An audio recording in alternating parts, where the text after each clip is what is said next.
제가 여러분들한테 신박한, 요즘에 저 서구에서 뜨고 있다는 정말 놀라운 투자 방법은 아니고 놀라운 사업 모델 하나 보여드리겠습니다. 세상에는 아이디어가 이런 게 있다는 측면에서 하나만 보시면은 요즘에 미국, 영국, 호주들에서 이런 아이디어가 뜬대요. 선 구매 후 지불.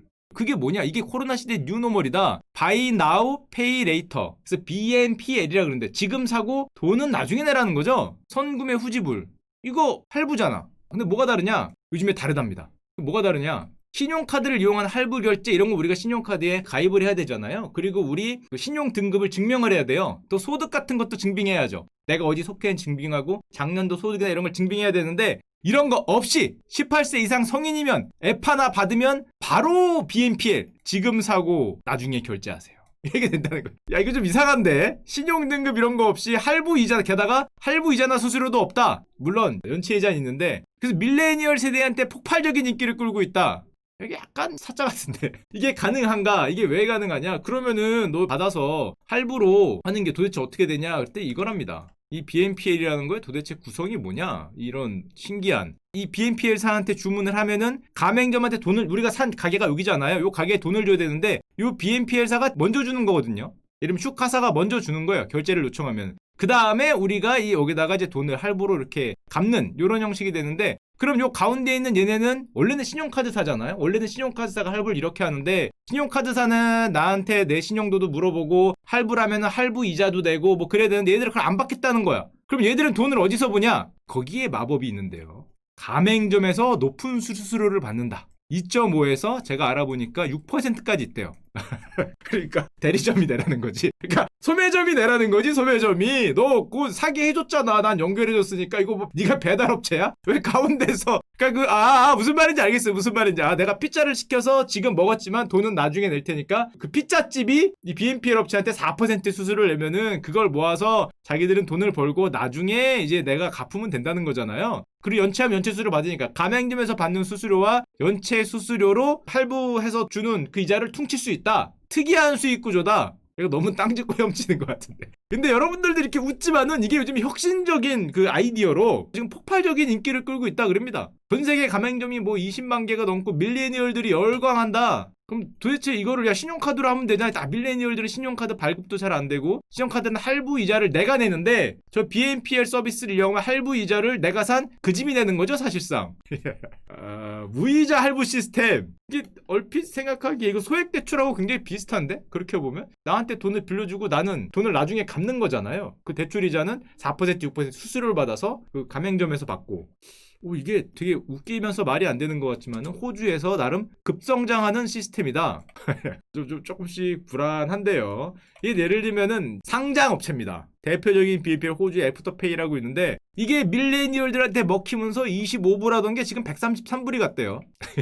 왠지 함정이 있을 것 같은데 느낌상은 이게 땅 짚고 헤엄치기라고 해야 되나? 뭔가 함정이 있을 것 같은데 이게 지금 4배가 가면서 게다가 얼마 전에 저게 저렇게 애프터페이가 잘 되니까 원조 같은 업체거든요. 페이팔 창업자가 미국의 어펌이라는 회사를 세웠는데 역시 BNPL 트렌드를 선도하겠다. 밀레니엄 세대들한테 이렇게 살살살살해서 지금 이것도 주가가 요즘에 화재 주식해서 또 올랐는데 뭐 하는 회사가 하면 바로 저런 거 하는 회사입니다. 뭐 50불인가에 공모를 했는데 지금 117불로 2배로 올랐다는데 이게 아무리 봐도 리스크가 있을 것 같은데 리스크가 옛날에 이거 비슷하게 아무나한테 가게 주택담보대출 해줬다가 100% 120% 해줬다가 서프라임 모기지 미국 부동산이 날아가면서 전 세계가 폭삭했거든요. 한마디로 리스크 관리가 실패했는데 야 너네 그러다가 걔네가 빌려간 돈을 안 갚아버리면 신용등급도 뭐 별로 신경 안 쓰고 뭐 안 갚아버리면 이거 어떻게 되는 거냐 했더니 걱정하지 말라고 핵심 경쟁력은 AI와 빅데이터를 통한 신용 리스크 관리다.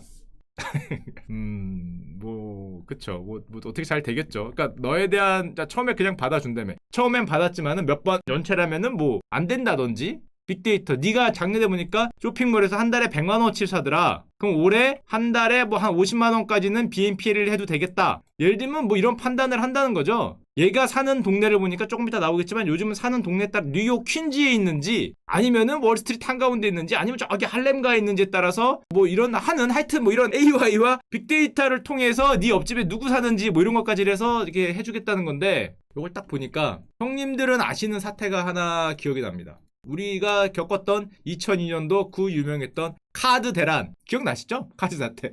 저걸 보자마자 딱 떠오른 게 저건데 2002년 다 아시죠? 뭐 형님들 연세에는 뭐 이 정도 때 다 대학교 다니고 다 회사원이고 하셨을 테니까 이때 2002년에 우리나라에 카드 대라는 게 펼쳐져요. 1997년에 외환위기 IMF가 끝난 다음에 그 다음에 내수 진작을 해야 되잖아요. 그래서 카드를 마구 찍어줍니다. 게다가 이 카드는 긁으면 다 나오니까 세금도 잘 거치고 지하경제 활성화해서 카드를 막 뿌려줘요.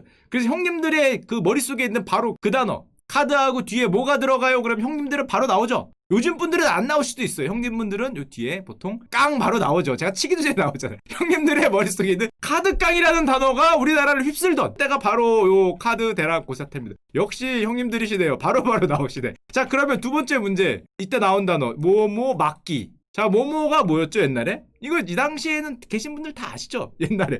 그쵸, 역시 형님들이에요. 돌려막기.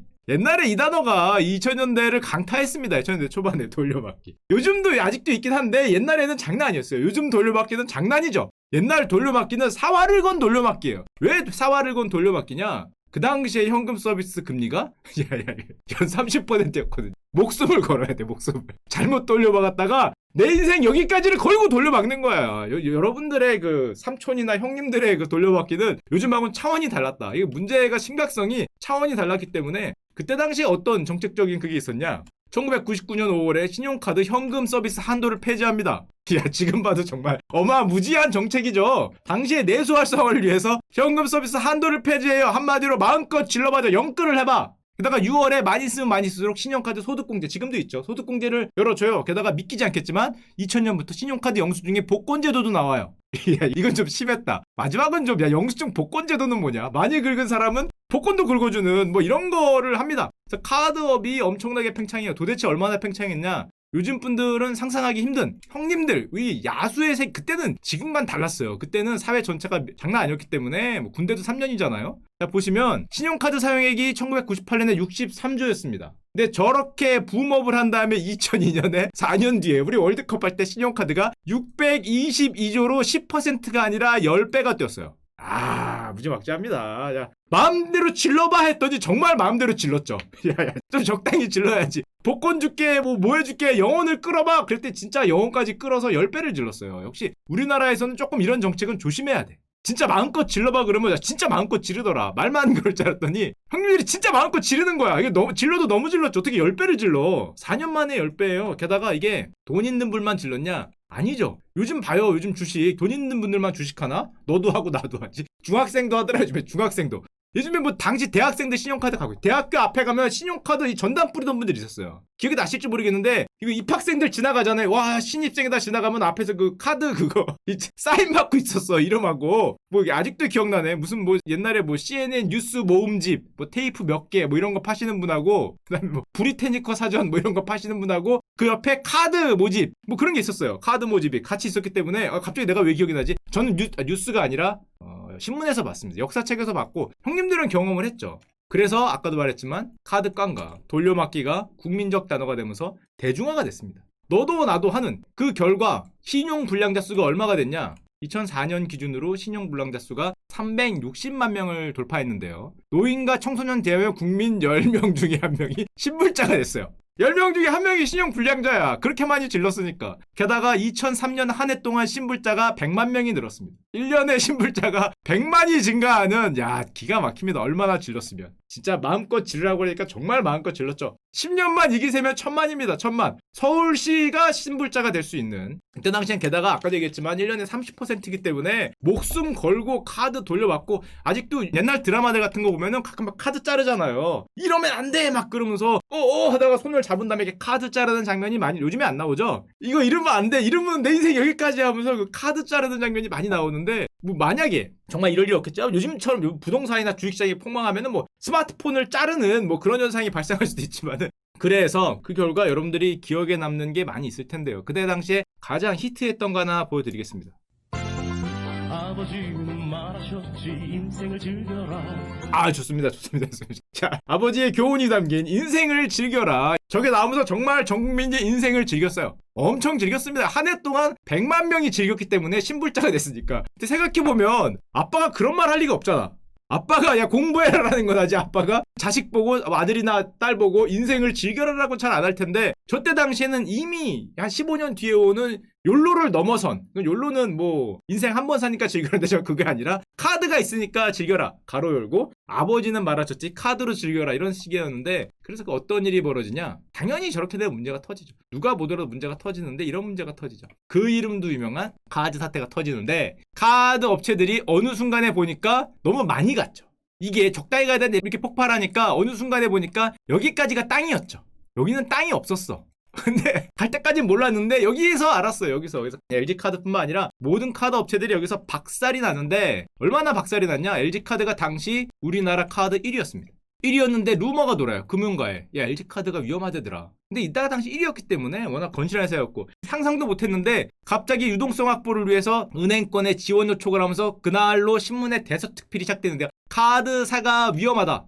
그리고 바로 현금 서비스 중단하고 부도 소리 나고 그러고 나서 살펴보니까 이제서야 보니까 당시 카드업계 1위였던 LG카드가 발행했던 카드 채권이 그때 당시 22조 회원수 1111만 명 만약에 청산되면은 금융산업에 미칠 피해 27조 원. 야 터지고 나니까 너무 멀리 갔죠. 난리가 납니다. 뭐 국회에 들어가고 당시에 금감원장 뭐 나오고 뭐 대통령도 막 등장하고 난리가 나서 결과적으로 그걸 다 얘기하면 오늘 너무 기니까 어떤 일이 펼쳐졌냐. 일단 LG카드에 관해서는 LG그룹이 눈물에 금융업을 포기해.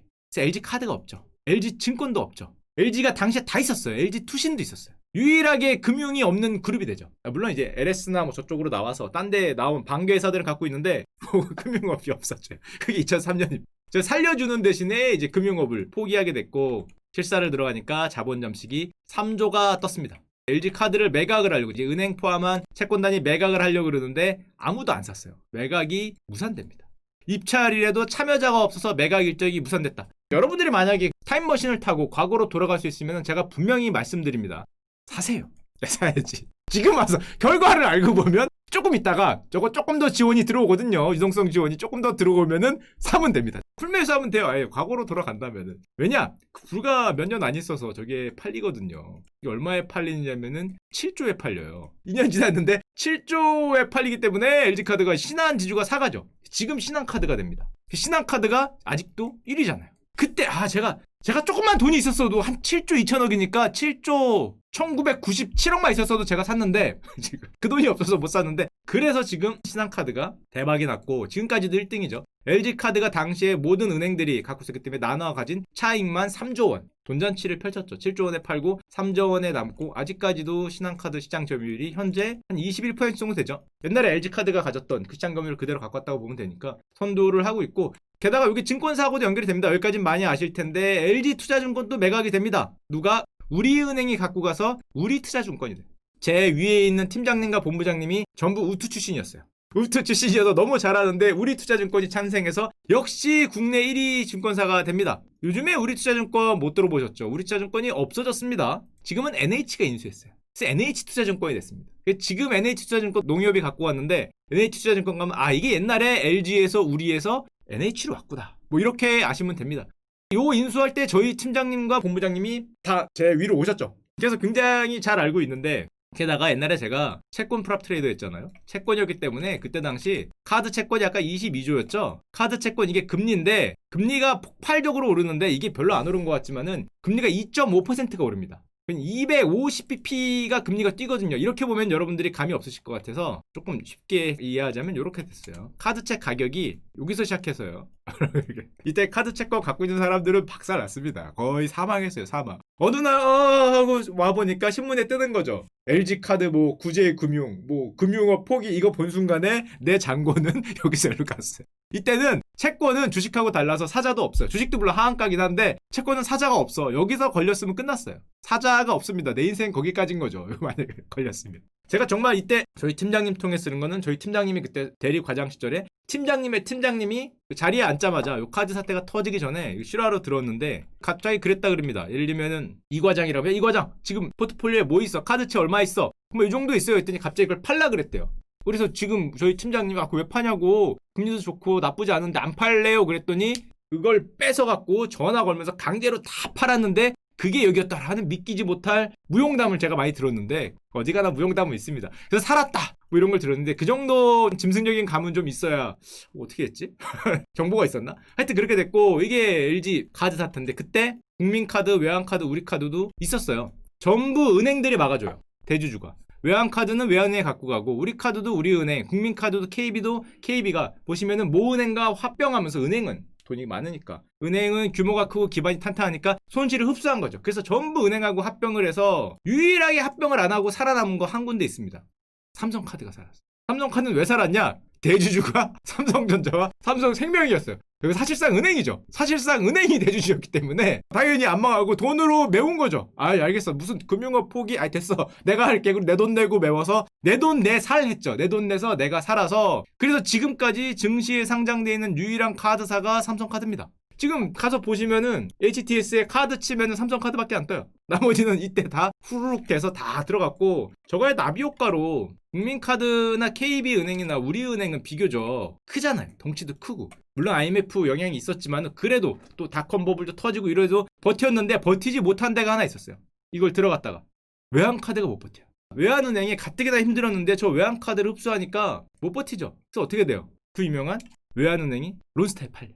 이게 1조에 팔려요. 1조 3,800억이. 아, 제가 17년 전으로 또 돌아가면은 다시 한번 말씀드릴게요. 무조건 사라. 이건 무조건 사야 돼. 이거 다 4, 5조 벌거든요. 이거 무조건 사야 돼요. 무조건. 다시 돌아간다며. 결과를 아니까. 답안지를 알면은 뭐 사법고시도 붙죠.